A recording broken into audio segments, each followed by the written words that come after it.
Are you married to a narcissist? The reason why I think it's important to identify this is because if you are thinking about breaking up with somebody like this, it is important to take the appropriate steps so that you can get out in a safe and healthy way and you can work on your healing. I think to a lot of people, it's a total revelation when they realize that they are involved with a toxic or narcissistic personality, because the nature of the relationship changes so subtly and so insidiously over time that it's difficult to really notice those changes as they're happening. And then one day you wake up and you think, what is this? What is this relationship that I'm in?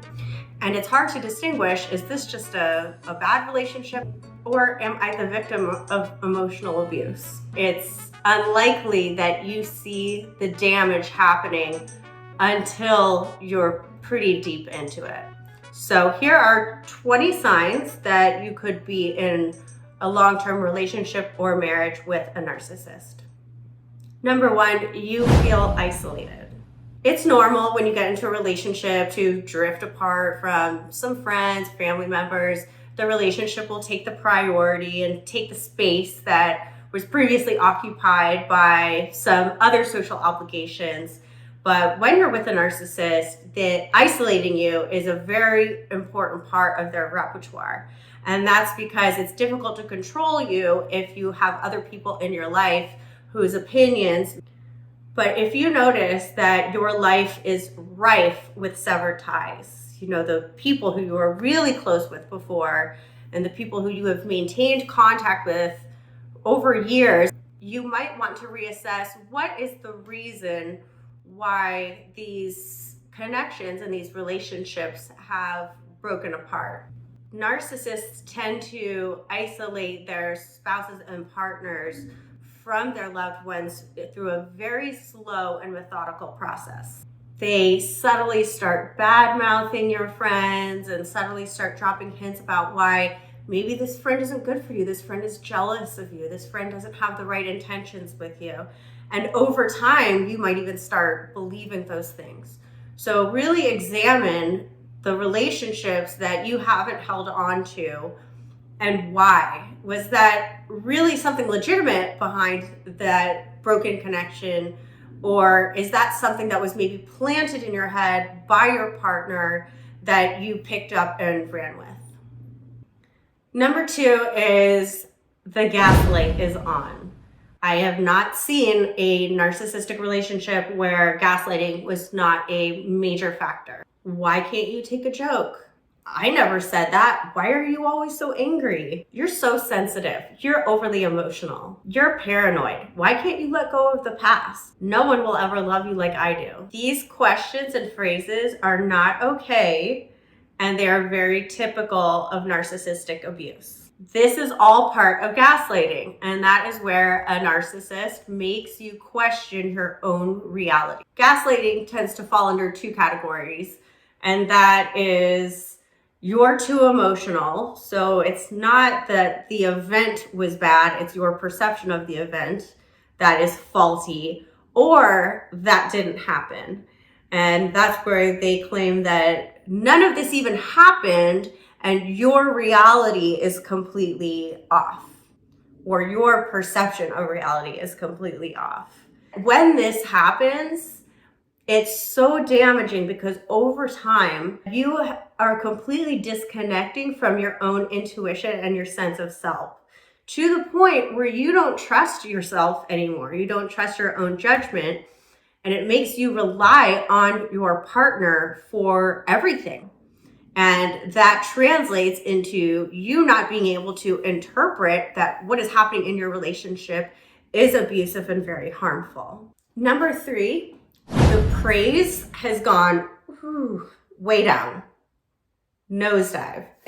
And now, if you're lucky, you will still get praised in other people's presence. But when you're alone, that has turned to pretty harsh criticism, and it makes you feel really bad. I know I've questioned in my relationship with a narcissist. I even questioned him, like, you don't even like me. The way that you talk to me and the way that you speak to me, I don't even know why you want to be with me, because you criticize me for everything. And it doesn't make sense that you would want to be with me the way that you speak to me. And at least in my situation, the shift in how he would speak to me, the loving way versus the very critical way, it happened almost immediately after we took our relationship to the next level. But by maintaining that sweet facade in front of other people, it allows the narcissist to maintain that they're the perfect spouse and they're the perfect partner in public and in social settings. And that contradicts any complaints that you might have against them later. And I know for me, thinking that people would believe that I was the crazy one and I was the reason why the relationship broke down delayed my exit from the relationship a lot longer than it should have. Bonus points if they lay on thick compliments to others in your orbit when you're around. And that's just sticking the knife in and twisting it a little bit. Which brings us to number 4. They tried to make you feel jealous. Beyond praising others in front of you, a narcissist is not above openly flirting with somebody else in front of you or reminiscing about their wonderful exes that they have had in their past. And this is no accident, and this is not an innocent misstep where, oops, they just happen to talk about the wonderful qualities about their ex, which might line up with your perceived insecurities about yourself or the relationship. This is a completely calculated move, and it's meant to make you feel insecure and jealous. Beyond stoking your own insecurity, narcissists do this to wield control and to buoy their own self-esteem. Number 5, there's a weird jealousy that happens when kids come into the picture, and this can go 2 ways.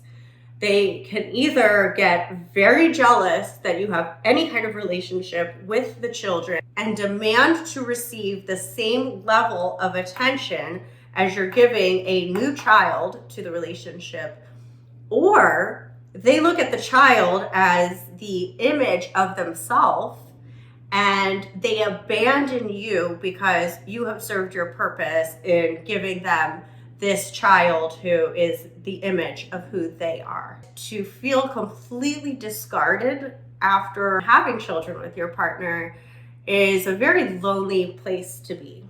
Number 6, there's no more love bombing, sadly. In the beginning of the relationship, you were likely overwhelmed with gestures of adoration. Love notes, flowers, surprise gifts. I remember getting little post-it notes left all over the house, and it was so sweet, and I saved them and they were so romantic. And yeah, that stopped very quickly. But at some point early in your courtship, you had the feeling of, this is what it's like to be swept off of your feet. And it's an amazing feeling. But it's also a very temporary feeling when you're with a toxic person, unfortunately. After marriage, and for a lot of people, it happens very quickly after marriage, poof, it's all gone. It all stops.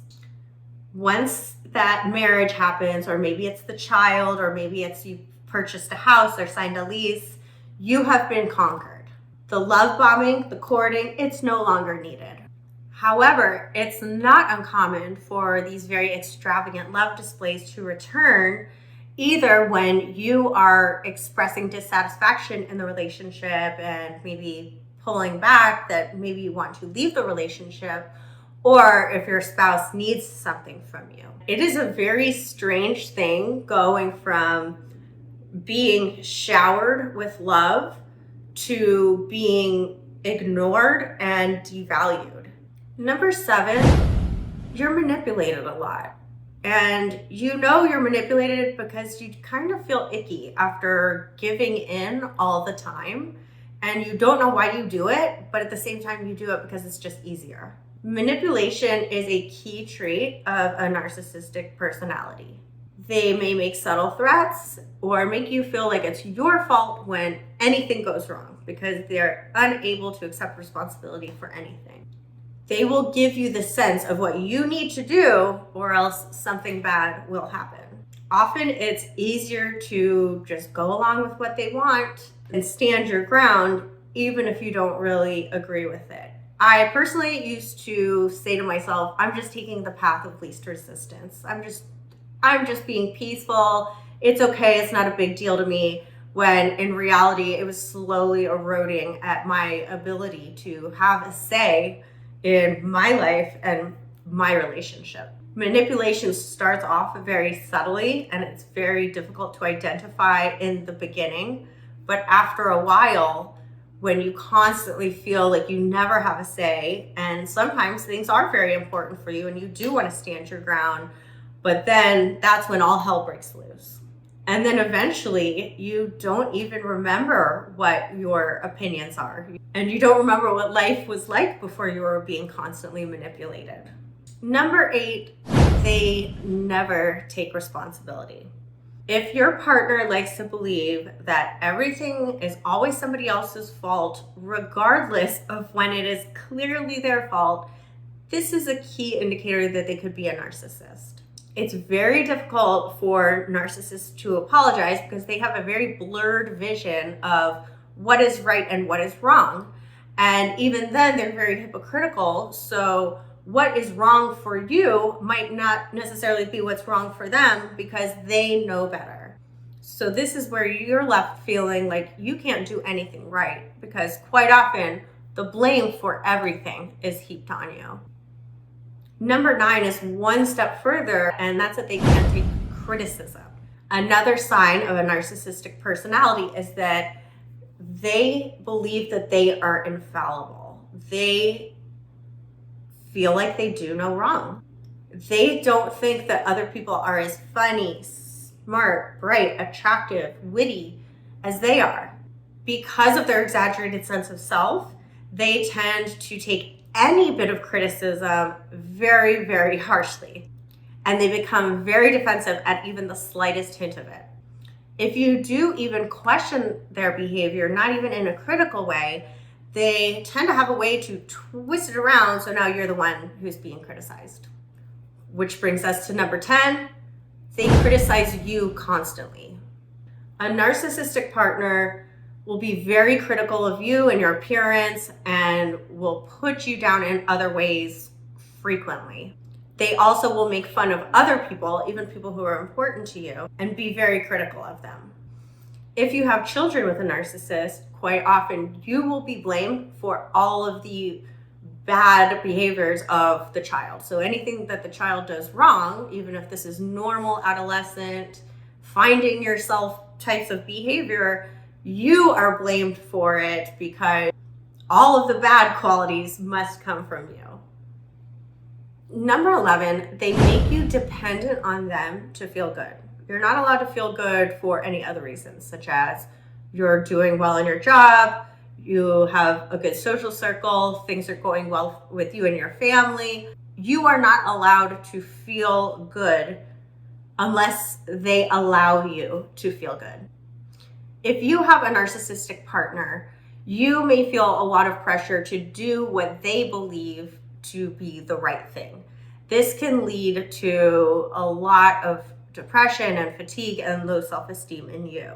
If your self-worth is based on your spouse's opinions of you, which anytime your self-worth is based on an external source and not based on what's going on inside you, then this leaves you in a very vulnerable place because somebody else has complete control on your mental space and your mental well-being. Someone with narcissistic personality disorder feels secure when their relationship looks good on the outside, but their partner is actually very dependent on them on the inside. They might strive to keep control over you and the relationship through constant criticism, impossible demands, withholding affection, until you do what they want.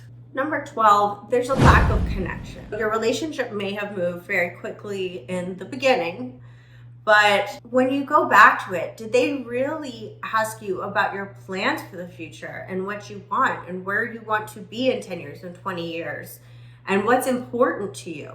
Or was it more just the surface level, this is what feels really good in the moment?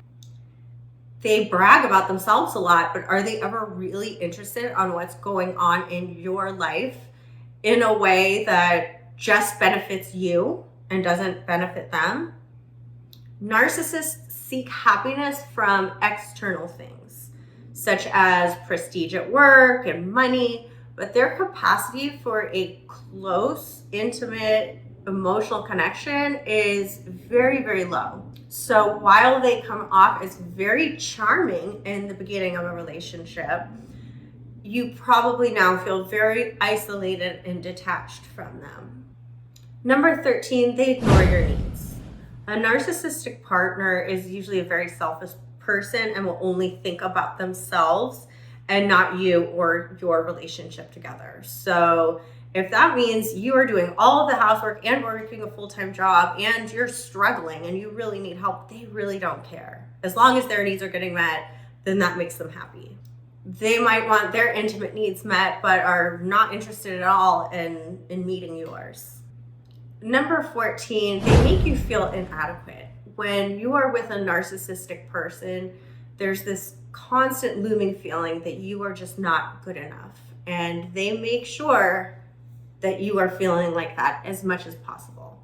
They might put you down. They discourage you from enjoying hobbies or people who you once would make time for. It's common for you to feel down and fatigued a lot of the time when you're with a personality like this, because you just don't have the mental and emotional energy left for yourself, because so much of it goes towards just getting through the day-to-day of this relationship. A lot of energy goes towards contributing to this perfect facade as well, and hiding things from your friends and family that you don't want them to know about the real relationship. It takes a lot of energy to put up this front. You might even distance yourself from loved ones because you feel ashamed of what's really going on inside this relationship. Number 15, they have an interesting way of assigning a malicious intent to very benign things. It's not that you want to go to the gym because working out makes you feel good, it makes you sleep better, it makes you eat better, you drink more water. No, you want to go to the gym because you must want to flirt with people there. You must want to do bad things. And maybe you start feeling yourself, maybe you start feeling a little better and you start dressing a little nicer, you do your hair, you put on a little makeup and you put on a cute outfit. That can't just be because those things make you feel a little bit better in your own skin. You must be doing it for someone. So everything you do is subject to this type of criticism, and you're always up to something. You're almost reluctant to do things that make you feel good inside, make you feel positive, because you know that on the other side of that is this conversation where you're going to be accused of doing something bad, when in reality, you're just trying to do something nice for yourself. I remember at the time I was doing a lot of trials. So I constantly had these big boxes with files that I was putting in and out of my car. So a lot of times I would have to move my front seat back and forth to accommodate all of these files. And every time my ex would get in my car and the seat seemed to be moved, I would get grilled about who was in here, what were you doing, where did you go to lunch? It's like, no, I just had a big box, and then I had a big like luggage cart thing that I was lugging around with it. It was like I couldn't do anything without getting the third degree, and it was just crazy. It was exhausting, absolutely exhausting. But narcissists want to be the only source of joy in your life. And they know that if they're constantly on top of you for these run-of-the-mill things that everybody does, that it exhausts you and may even lead you to abandon some of these things that make you feel good. Number 16, they use the silent treatment. The silent treatment is such an abusive communication tactic in a relationship, because it says, I don't like what you did, so I am going to deny your very existence. I'm going to pretend like you don't even exist. And there's a big difference between saying, okay, right now this is very heated and I don't think that we're going to communicate effectively because we're both triggered. So let's take a moment and resume the conversation when we've both settled down a little bit. That's very different. The silent treatment says, I'm not even going to acknowledge that you are a human or a person. And it really leaves the recipient of the silent treatment in such a horrible position and makes you feel so sad and lonely. Number 17, you walk on eggshells all the time. Everything might seem okay one minute, and then the next minute, for some unknown reason, everything is crazy and everything is bad. And a lot of times, the reason that sets them off might seem very trivial. They tend to even get upset over something good that's happening in somebody else's life. It might feel like every conversation turns into an argument, and you walk away from conversations saying, what in the hell just happened here? They know how to get you to react. Even when you're trying to not get upset by what they're saying, they know how to get you to the next level. And controlling your emotions gives them a huge sense of satisfaction. So naturally, you may find that avoiding the conversation altogether is just easier than risking that there might be a blow-up fight at the end of this. Number 18, they can't keep promises and they're really unreliable. Narcissists keep promises when it's convenient for them, but when it's not, good luck with that. You just can't rely on a narcissist because they have no loyalty to anybody else except themselves. But I think anybody who's been in a relationship with a toxic or narcissistic personality knows that you come to expect that they do things like this and that you really cannot rely on them. Number 19, there's a major imbalance in the finances. And this can be how money is spent, how money is controlled, or how money is handled. Narcissists are not above taking advantage of people financially, and this is often a hallmark of their relationships. Maybe you earn good money, but you don't feel like you are benefiting from it. Maybe you pay for everything because they can't keep a job. Or maybe you're the one paying all of the bills because they're spending their money on extravagant things. It might not even be nefarious. Maybe you're spending all of your money on the bills and they're saving all of that money, but you have no idea where all of that money is and you don't know what's there. Well, if you split up, guess what happens? You're going to have to dig for that money, and that's going to be a big fight. As an attorney, I'm always able to tell right from the beginning, based on the personality traits, which spouse is going to make a huge stink over money issues. And these are money issues that I have no control over, like child support. Number 20, they keep secrets from you. And a lot of times the justification is, well, because I didn't think you would be able to handle it because of name that flaw in your personality. So there is a link between narcissistic personality disorder and cheating. Narcissists have a higher rate of cheating on their spouses and life partners, and they might even flirt right in front of you. They know how to sweep people off of your feet, and they get off on making you feel jealous because they love to control your emotions. But the secrets aren't necessarily just those. They're not just related to intimacy and infidelity. A lot of times it's financial. Maybe they get a bonus at work and they didn't tell you about it. They kept a secret and kept that money for themselves.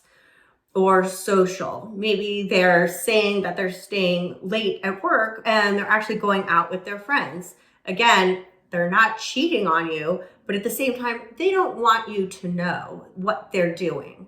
It's weird how secretive they are when they don't really need to be, but they love pulling the wool over people's eyes, even when it's not necessary. Lying, sneaking, cheating, getting away with it, it gives them a rush. And also, they feel entitled to do whatever they want when they want. And when you are in a long-term partnership with someone, that concept of I do what I want when I want kind of goes out the door, and you communicate a lot more about your time and their time. Hiding things gives them a sense of sadistic pleasure. So that's what I've got for you guys. That's 20 telltale signs that you might be in a marriage or long-term relationship with a narcissist. Anyway, I'm Rebecca Reedy. If you found this helpful, please like and subscribe, and I'll see you next time.